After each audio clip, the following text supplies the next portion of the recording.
नमस्कार दोस्तों, बहुत बहुत स्वागत है आप सभी का। मैं फिर लेकर हाजिर हूँ हेमा जी की बायोग्राफी हेमा मालिनी एक अनकही कहानी।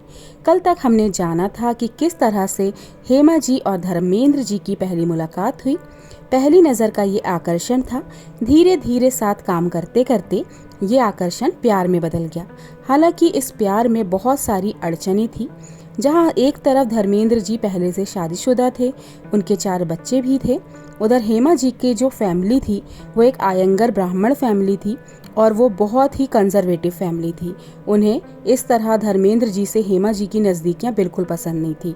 फिर भी इनका प्यार धीरे धीरे परवान चढ़ता रहा और कैसे इनकी लव स्टोरी शादी तक पहुंची जानते हैं इस वीडियो में। तो चलिए बढ़ते हैं वीडियो की ओर।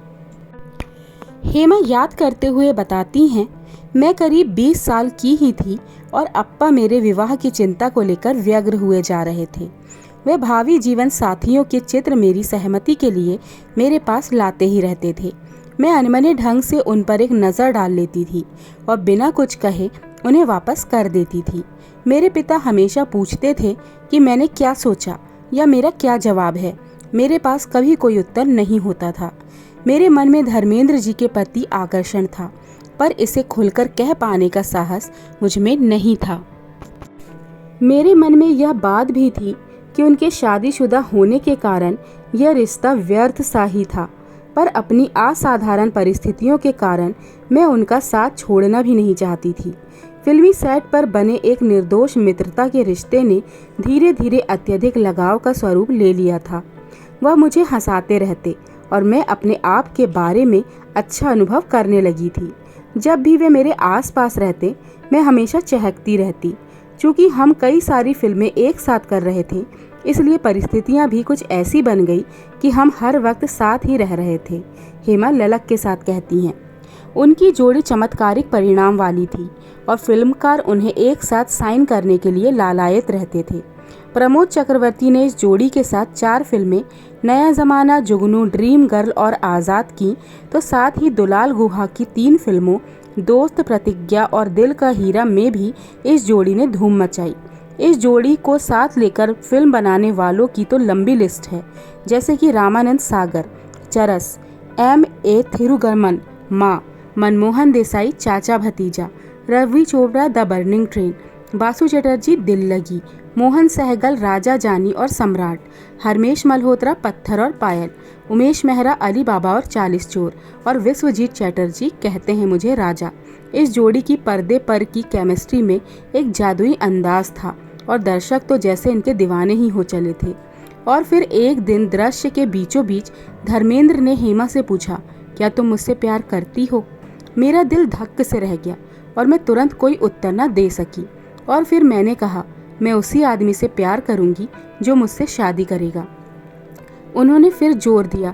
यह तो कोई जवाब न हुआ और मैंने प्रत्युत्तर देते हुए कह दिया, हाँ, मेरा जवाब तो यही है। हेमा परिणय पूर्व के इन दिनों को फिर से दोहराते हुए कहती हैं, यह उस समय का सबसे चर्चित संबंध बन गया था। गॉसिप वाली फिल्मी पत्रिकाओं में कई शरारतपूर्ण खबरें छपती थी और इस सब से घर की शांति भंग हो गई थी। प्रिंट मीडिया में होने वाले लगातार आक्रमण ने सबों को प्रभावित करना शुरू कर दिया था। हेमा के परिवार पर उनके अत्यधिक दमन का आरोप लगाया जाता था, तो धर्मेंद्र के बारे में कहा जा रहा था कि वो जानबूझकर अपने परिवार को पर्दे के पीछे ही रखना चाहते हैं। इसके बाद के कई वर्षों में भी कभी किसी ने धर्मेंद्र की पहली पत्नी प्रकाश कौर को किसी सार्वजनिक कार्यक्रम में उनके साथ जाते नहीं देखा। निकटतम पारिवारिक कार्यक्रम ही इसके कुछ अपवाद थे। इस तरह का नकारात्मक प्रचार हर किसी संबंधित व्यक्ति के लिए असमंजस का माहौल पैदा कर रहा था। चक्रवर्ती बाबू हेमा के विवाह में हो रहे इस अत्यधिक विलंब के कारण चिंतित रहने लगे और उन्होंने कई ज्योतिषियों की शरण में जाना भी शुरू कर दिया। उसी समय के आसपास हेमा को चरस फिल्म की शूटिंग के लिए लंबे समय के लिए देश से बाहर माल्टा जाना था। मेरे पिता शूटिंग के लिए मेरे साथ जाने पर एकदम से आमादा हो गए थे। ऐसा उन्होंने पहले कभी नहीं किया था। हेमा कहती हैं, इसके बावजूद हेमा शहर से बाहर जाने को उत्सुक थी, क्योंकि इसके कारण उन्हें मीडिया की चुपती निगाहों और घर पर उपजते तनाव से छुटकारा मिलता नजर आ रहा था। माल्टा में भी चीज़ें उतनी आसान नहीं थी और यहाँ एक अलग तरह का दबाव झेलना पड़ रहा था। चक्रवर्ती बाबू हेमा के नायक धर्मेंद्र पर 24 घंटे नजर रखते थे और अपनी बेटी के साथ किसी भी तरह के शारीरिक या सामाजिक संपर्क पर उनकी कड़ी आपत्ति रहती थी। उन दिनों फिल्म के कलाकार होटल से शूटिंग की लोकेशन तक प्रायः एक ही कार में जाते थे। चक्रवर्ती बाबू को यह पसंद नहीं था, क्योंकि इसके कारण उन्हें धर्मेंद्र के साथ एक ही कार में बैठना पड़ता था और वहाँ हेमा भी होती थी। उनका हर संभव प्रयास रहता था कि दोनों अलग अलग रहें। जैसे ही मैं कार में बैठती, वे तमिल में मुझे चेतावनी देते हुए कोने में बैठने को कहते और स्वयं मेरी बगल में आ जाते। पर धर्मजी भी अप्पा से कुछ कम नहीं थे। अंतिम समय में कोई न कोई बहाना करके वे मेरी तरफ वाले दरवाजे से अंदर आ जाते। अब मैं बीच में धकेल दी जाती और वो मेरी बगल में बैठ जाते।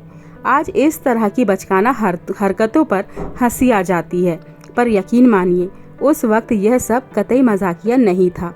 मैं दो ऐसे पुरुषों के बीच फंस गई थी जिनसे मैं बहुत प्यार करती थी और उन दोनों के बीच सुलह कराने का कोई तरीका मेरे पास नहीं था।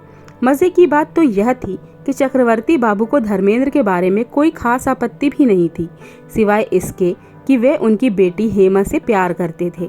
वास्तव में फुर्सत के कुछ पलों में जब वो एक दूसरे के विरुद्ध खड़े नहीं होते थे, उनकी आपस में खूब जमती भी थी। दृश्यों के फिल्मांकन के बीच के छोटे अंतराल में हेमा दोनों को गप्पे लड़ाते पाती थी और तब उनका मन करता था कि काश यह माहौल हमेशा बना रहे। यह एक दुर्भाग्यपूर्ण बात थी कि चक्रवर्ती परिवार में हर कोई धर्मेंद्र को पसंद करता था, पर दामाद के रूप में अपनाने को तैयार नहीं था और इसके कारण बिल्कुल स्पष्ट थे। तो दोस्तों, यहीं पर लगाते हैं आज के वीडियो को विराम। आशा करती हूँ ये वीडियो आपको बहुत पसंद आया होगा। आज के वीडियो में हमने जाना कि किस तरह से साथ में काम करते करते दोनों का प्यार परवान चढ़ा और प्यार का इजहार भी हो गया। मगर इस रिश्ते में अभी भी बहुत अड़चनें बाकी थी, जो कि जायज़ भी थी, क्योंकि धर्मेंद्र जी शादीशुदा थे, बच्चे वाले थे और हेमा जी की जो फैमिली थी काफ़ी कंजर्वेटिव थी। उन्हें धर्मपाल जी पसंद तो बहुत थे, मगर दामाद के रूप में नहीं। फिर भी इनका सच्चा प्यार कैसे शादी की तरफ बदला, वो हम आने वाले वीडियोस में ज़रूर जानेंगे, क्योंकि अभी भी शादी तक पहुंचने में बहुत कुछ बातें अभी भी आपके लिए जाननी बाकी हैं, जो मैं परत दर परत अपने वीडियोस में आप तक पहुंचाऊंगी। आशा करती हूं आप लोग मेरे वीडियोस को भरपूर प्यार देंगे और इसे सब्सक्राइब करेंगे। फिर मिलूंगी आपसे अगले वीडियो में। तब तक के लिए नमस्कार।